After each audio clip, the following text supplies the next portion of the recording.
Good morning students. आज हम पढ़ते हैं मैकेनिज़्म ऑफ हार्ट की क्रियाविधि। हमने ये पढ़ा था कि हार्ट है, उसकी संरचना के अंदर कि हार्ट में 4 कोष्ठ होते हैं। ऊपरी 2 कोष्ठ आलिंद कहलाते हैं और निचले 2 कोष्ठ नीले कहलाते हैं। आलिंद में जो दायां आलिंद होता है उसके ऊपरी कोने के अंदर एक पेशियों से बनी हुई गुंडी होती है जिसको SAN कहते हैं। और SAN है, ये हृदय की क्रियाविधि का नियंत्रण करती है, इसलिए इसको पेस मेकर कहते हैं। देखिए एक बार यहाँ हार्ट के अंदर ऊपर ये 2 कोष्ठ आलिंद और निचले ये 2 कोष्ठ नीले। ये बायां आलिंद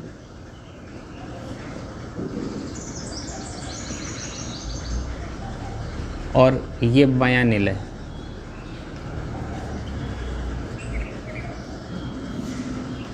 ये दायां आलिंद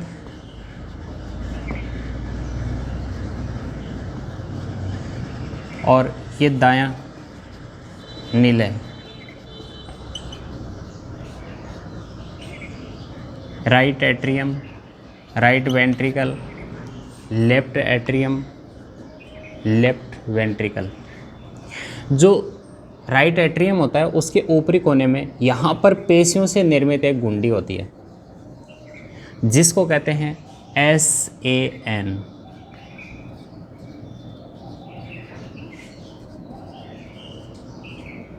साइनो ऑरिकुलर नोड। ये हृदय की क्रियाविधि का नियंत्रण करती है। हृदय के अंदर जो स्पंदन उत्पन्न होते हैं वो SAN से उत्पन्न होते हैं, अतः इसको पेस मेकर के नाम से जाना जाता है। पेस मेकर या गति निर्धारक।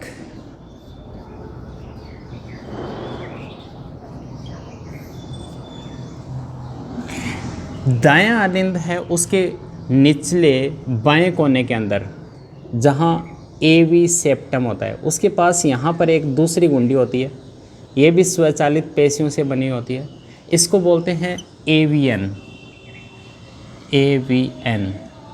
एट्रियल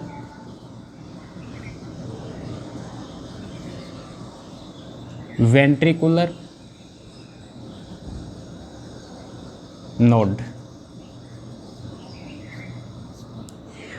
SAN और AVN हैं, ये ऐसे तंतुओं के द्वारा एक दूसरे से जुड़े होते हैं। इन तंतुओं को कहते हैं इंटरनोडल फिलामेंट।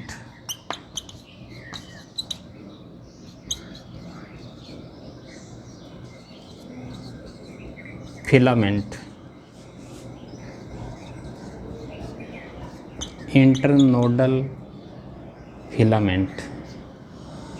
और AVN है, उससे एक मोटा तंतु निकलता है और ये मोटा तंतु अंतरालिंद पट्ट में थोड़ी दूरी पर जाकर और 2 शाखाओं में इस तरह से विभाजित हो जाता है।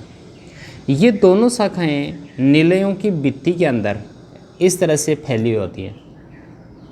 बाईं शाखा बाएं नीले की भित्ति में, दाईं शाखा दाएं नीले की भित्ति में। नीलयों की भित्ति मोटी होती है और इस भित्ति के अंदर इस तरह से ये शाखाएं उपस्थित होती हैं। ये नीले की भित्ति है। जो AVN है उससे मोटा तंतु निकलता है, उसको कहते हैं हिज बंडल।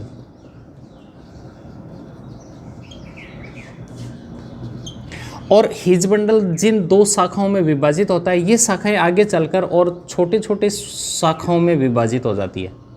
जो इसमें बहुत सारी ये शाखाएं बनती हैं, इन शाखाओं को कहते हैं पुरकिंजे तंतु।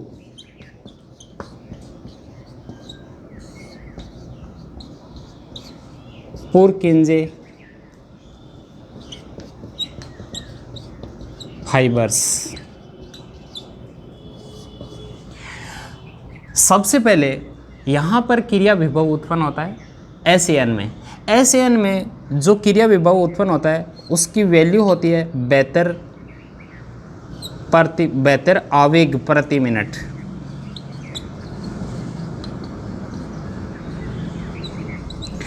जब यहाँ पर आवेग उत्पन्न होता है तो ये आवेग सबसे पहले आलिंदों की भित्ति में फैलता है।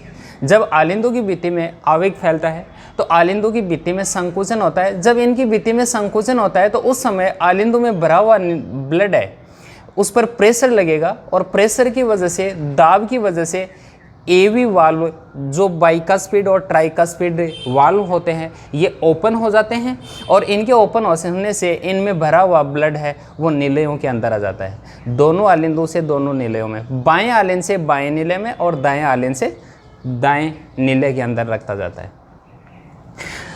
इसके कुछ समय पश्चात जो यहाँ पर आवेग उत्पन्न हो रहा है ये यहाँ पहुँचेगा नीलेयों की भित्ति में। जैसे ही नीलेयों की भित्ति में आवेग पहुँचता है तो नीलेयों की भित्ति में संकुचन प्रारंभ हो जाता है। जब नीलेयों की भित्ति में संकुचन प्रारंभ होता है उस समय इसके अंदर रक्त का दाब बढ़ना शुरू हो जाता है। जैसे जैसे रक्त का दाब बढ़ता जाता है उसी दौरान क्या होगा, यहाँ अर्धचंद्राकार वाल्व होते हैं वो ओपन हो जाते हैं और एवी वाल्व होते हैं ये बंद हो जाते हैं। जैसे ही एवी वाल्व बंद होते हैं उस समय प्रथम हृदय ध्वनि उत्पन्न होती है।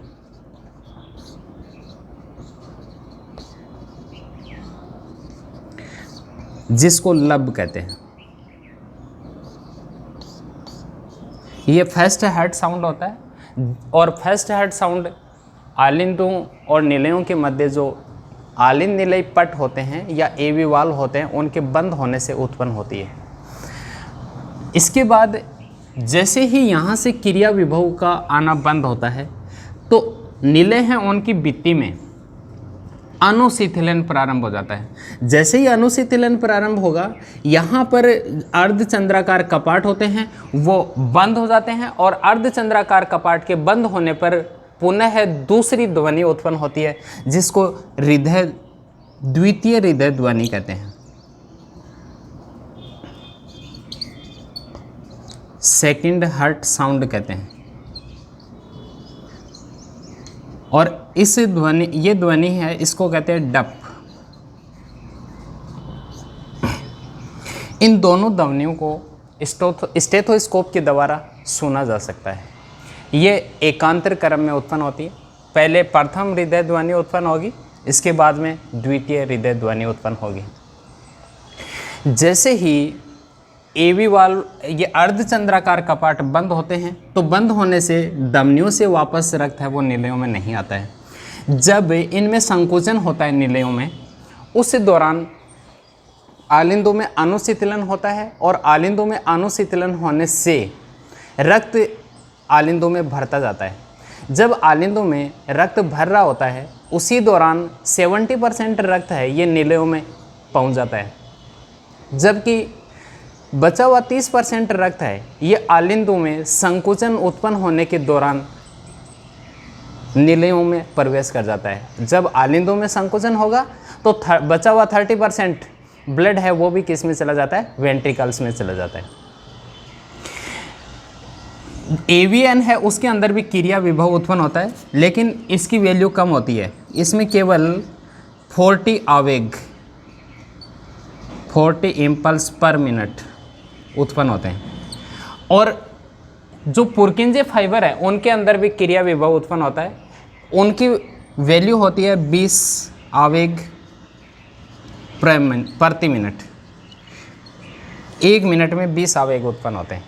सबसे ज़्यादा आवेग उत्पन्न होते हैं एसएएन में, इसलिए एसएएन को गति निर्धारक या पेसमेकर कहते हैं या हार्ट सेटल कहते हैं।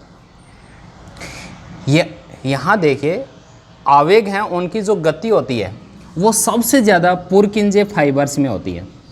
पुरकिंजे फाइबर्स में आवेगों की गति 4 मीटर प्रति सेकंड होती है।